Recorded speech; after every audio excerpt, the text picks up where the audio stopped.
काही काहीचे ड्रोन उसात पडलेत, आणखीन सापडले नाही. इतके मराठी टाकते ना.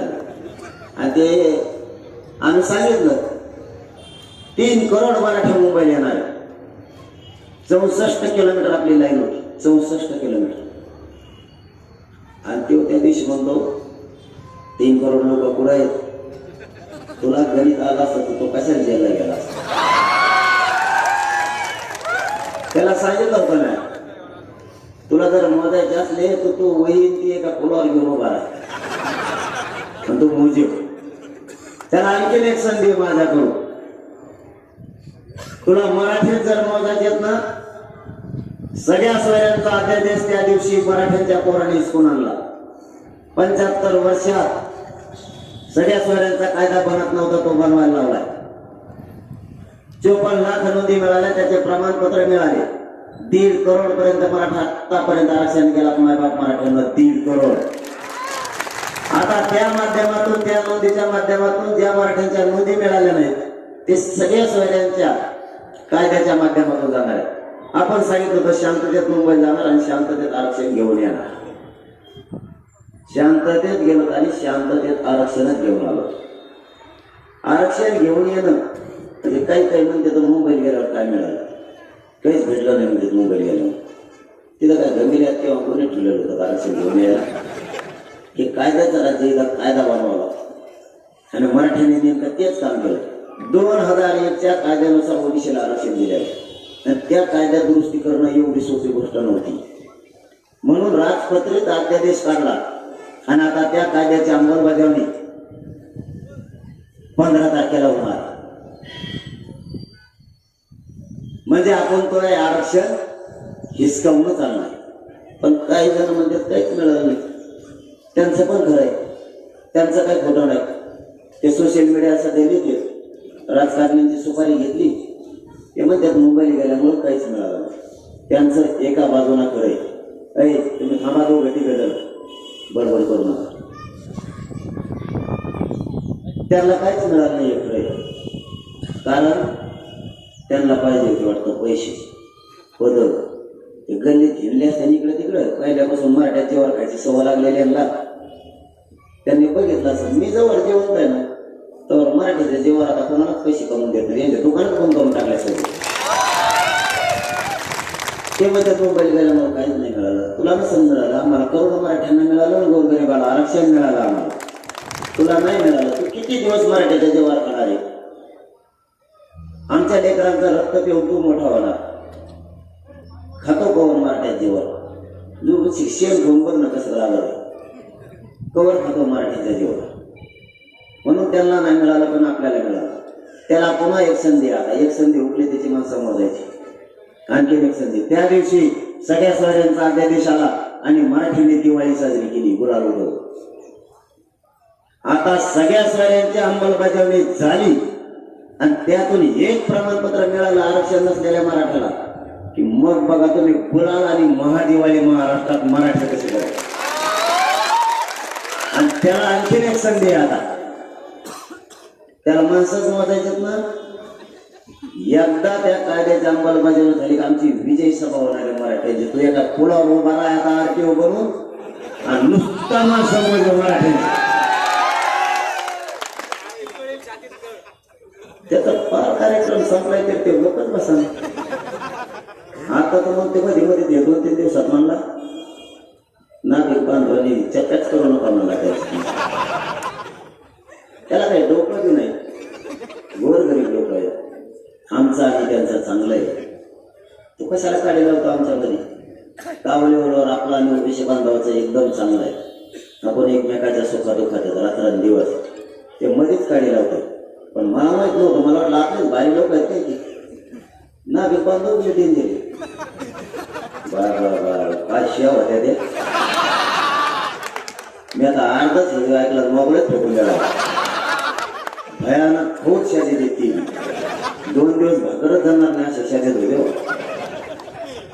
तरी त्याला लाज नाही. त्याने माफी मागितली पाहिजे त्याची. कारण ते त्यांच्याच गाव लेवलवरती आपण आणि ओबीसी बांधव एकत्र आहेत. आणि मायबाप मराठ्यांना तुम्हाला जाता जाता एवढंच सांगतो, एकत्रच राहायचं आपल्याला दोघांना सुद्धा. त्याच्यासाठी आपल्यात वातावरण खराब होऊ द्यायचं नाही. कारण तेवढं स्वार्थी आहे तेवढं राजकारणी. आपल्यात आज बी गावले बोलवर आपण एकमेकाशी प्रेमानं वागतो का नाही. आज जर ओबीसी बांधव आणि मराठा बांधव जर लग्नाला चालले ना, दोघं 50-50 पेट्रोल टाकेल मोटरसायकल आणि मग लग्नाला जातात. त्याने आजच्या अपघातात उद्या आपला पाहिजे नाही, त्या अपघातात कच घडे नाही ते एकामेकाला. इतकं प्रेम आहे आपलं एकमेकावर. याचं ऐकून आपले संबंध खराब होऊ द्यायचे नाही. कारण मराठा हा आरक्षणाचा आणि ओबीसी आरक्षणाचा. आता आरक्षणाचा विषय संपत आणलाय, थोडा राहिला. आपल्या ग्रामीण भागात म्हणे हत्ती गेला आणि शेपूट राहिला. आपलं शेपूट बी नाही राहिला, नुसती अंमलबजावणी राहिली, विषय संपला. त्यासाठी आपण 10 तारखेला पुन्हा एकदा आमरण उपोषण पुकारला. कारण आपल्याला पर्याय नाही. आपले लेकरं मोठे करण्यासाठी आपल्याला पर्याय नाही. मी पाठीमाग आता रायगडाच्या चरणी पवित्र रायगडाची माती कंपाळीला मारतो. कारण पुन्हा रायगडावर जाईल का नाही माहीत नाही. कारण मला त्या पाठीमागच्या उपोषणामुळे आता शरीर साथ देत नाही. कारण खूप शरीराचे हाल होते. परंतु मी असं ठरवलंय आता की करोडो लेकरांचं मराठ्यांच्या कल्याण होणार. एक जीव गेला तरी चालतो, पण करोडो माझ्या गोरगरीब मराठ्यांच्या लेकराच्या चेहऱ्यावरती आरक्षण देऊन आनंदाने हसू बघायचं. म्हणून पुन्हा एकदा 10 तारखेला आपण आमरण उपोषण पुकारलं. ते कठोर होणार आहे. कारण पुन्हा एकदा आपण आपला जीव तळाला घेतलाय. कारण जगायचं या मराठा समाजासाठी आणि मरायचं पण मराठा समाजासाठी. ताकदीनं लढायचं. आणि मी ज्या समाजाला मायबाप म्हणला त्याच्याशी गद्दारी करणारी पैदा समाजाची नाही. मी मराठ्यांची कधीच गद्दारी नाही करू शकतो. त्यामुळे आता विषय पूर्ण संपत आला. फक्त अंमलबजावणी राहिली.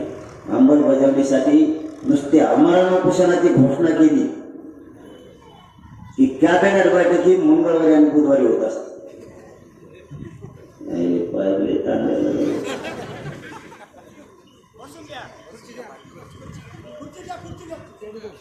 मंगळवारी आणि बुधवारी कॅबिनेट होत असते. पण कॅबिनेट यावेळेस मग सोमवारी झाली. कालची झाली का नाही. एवढा मराठ्यांचा धसका सरकारने घेतलेला. म्हणून हे आमरण उपोषण 10 तारखेला सुरू होत आहे. नाही आता त्या पुढच्याने फिरच्याने काही नाही होणार. ते शरीरच साथ देत नाही मला उपोषणामुळे. आम्ही खोटा बोलत नाही. सगळ्या महाराष्ट्राला माहिती आहे, सगळ्या डॉक्टरला सुद्धा माहिती आहे.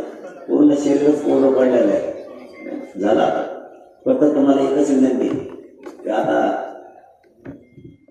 ही लढाई जिंकत आणली आणि शेवटचा गोल लेकराच्या डोक्यावर टाकायचा आपल्या स्वतःचा. त्यामुळे राजकारण याच्यात येऊ देऊ नका. आणि या कायद्याची अंमलबजावणी होईपर्यंत आता आपल्यात फूट नका पडू देऊ. काही झालं तरी हरकत नाही. 10 तारखेला ज्याला शक्य असेल त्याने अंतरवाली बैठक केली आहे. पण ज्याला शक्य नसेल त्याने आमरण उपोषण झाल्यावर पुऱ्या नाशिक जिल्ह्यातल्या मराठी पुन्हा एकदा शांततेत एकत्र लाखोच्या संख्येने आम्ही पाठबळ उभा करा. त्याच्यात आपल्याच लेकराचं कल्याण होणार. कारण अंमलबजावणी केल्याशिवाय आपण पाठीमागं हटणार नाही म्हणजे नाही. हे सरकारला स्पष्ट सांगितलं. मी सरकारच्या बाजूचा नाही. मी माझ्या समाजाला दैवत म्हणलंय. मी समाजाचा आहे, सरकारचा नाही. सरकार किती चिटकायचा प्रयत्न केला, कारण मला तुमच्या किती लागली वेळ तुम्ही माझ्या शेजारी घेऊन आला तरी मला त्याचा मोह नाही. मला माझा मराठा समाज हाच माझ्यासाठी दैवत आहे. याच्यापेक्षा मला पद मोठं काय पाहिजे. कारण या समाजासाठी मी माझं कुटुंब सुद्धा बाजूला सारलंय आणि समाजाला मायबाप म्हणलंय. या समाजानं सुद्धा माझ्यावरती कमी प्रेम नाही केलं. मला कधी मायबापाची किंवा माझ्या परिवाराची सुद्धा या मायबाप समाजाला आठवण येऊ दिली नाही. सगळी माया मला दिली आणि मी हे त्या समाज एकत्र आले त्याचं त्यांचाही सार्थ केलंय. त्यांचे लेकरं मोठ्या होण्यासाठी जीवाची बाजी लावून लढतोय आणि रात्र दिवस करतोय. बरं 5 महिने झाले 24 घंटे काम करतोय मी. 24 घंटे, एकही घंटा मी दुसरं काम नाही करत. 24 घंटे समाजाचं काम करतोय आणि अंमलबजावणी होईपर्यंत 24 घंटे समाजाचंच काम करणार आहे. एकदा अंमलबजावणी होऊन आपल्या गोरगरिबांचे लेकरं हे आरक्षण देऊन क्लास 1 पासून क्लास 4 पर्यंत अधिकारी झालेले या दिलेल्या आरक्षणातून बघायचं. आपले सुद्धा लेकर IPS IAS दर्जाचे अधिकारी झाले पाहिजे. एवढं स्वप्न घेऊन रात्र दिवस आता 10 तारखेला उपोषण म्हणल्यावर 2 दिवस अगोदर शरीर उभं असावं लागतं. तरच उपोषण पुढे जास्ती दिवस टिकतं आणि चालतं. परिस्थिती अशी झाली, मला मुंबईला जाणं गरजेचं होतं, कारण जवळच्या आपल्या बांधवांचं जे वीरेन पवार त्यांच्या वडिलांचं प्रथम पुण्यस्मरण होतं. त्या दुःखाचा कार्यक्रम असल्यामुळे जाणं गरजेचं होतं. नुसता मुंबईचा दौरा टाकला की नाशिकचा पडला, आपोआपच नाशिकचा पडला की संभाजीनगर, बीड आणि अहमदनगर हे दौरे पडले. आता तर मला थोडं सांगतो मी निघतो. मला आळंदीला 4 वाजले कार्यक्रम संध्याकाळी ते फोटो होते भरलं डीजे. मला आठवण होती त्याच्यात मीच फोटो काढले. त्याच्यातच 4-5 वाजले पाठात झोपायचा तवा. सकाळी उठलो, रात्री तुमच्या नाशिकला 3:30 वाजता आला. म्हणजे ही रात्र जागी, पाठीमागची रात्र जागी. आता चाललो सांगलीला. आता तिथून केव्हा घरी जातो मिळाले. घरी म्हणजे वैजपूरला. उदाहरणार्थ आम्हाला सकाळचे 8 वाजता आहेत. आज अंतरवाली जायला सकाळी तिथून उठायचंय. बीड जिल्ह्यात कार्यक्रम आहे, एक दुपारी 12 वाजता आहे. तेव्हा संपला की 8 तारखेला 9 तारखेला संध्याकाळी श्रीगोंद्याला अहमदनगर जिल्ह्यात तेव्हा कार्यक्रम चालणार आहे 12 वाजता रात्रीचे. फोटो काढण्यात 3 धरून चालला. ते फोटो धरात्मक ग्राह्य आहे. अंतरवालीला यायला मला सकाळच्या 8 वाजणार आहे 10 तारखेचे, आणि 10 तारखेला मी उपोषणला बसतो. म्हणजे लगेच 2 घंटे. इतके जीव घेणे कसरत. फक्त समाजाचे लेकर मोठे व्हायचे, आराम आणि झोप नाहीची. आणि हेच तुम्हाला पण करायचं तुमच्या लेकरासाठी. तुम्हाला सुद्धा रातपाट एक करून मेहनत घेऊन 10 तारखेच्या लढाई जिंकण्यासाठी तुम्ही तुमच्या नाशिक जिल्ह्यातल्या गावागावातला मराठा समाज पुन्हा एकदा जागा करा. एकदा अंमलबजावणी दिली का आपल्या लेकराचं आयुष्याचं कल्याण झालं. यांचा विचार नका करू. हे विरोधक यांना पाहतो करतो मी, त्याचं टेन्शन नका घेतो. याला आता मोडवत टाकलाय मी. आता याचा विषय सांगा. याला थोड्याच दिवसात तुम्हाला दिसत लोकांनी भजे खाऊन कागद टाकलेल्या खाल्ल्यालाच दिसला पाहिजे तुम्हाला तुमचा यावल्याचा.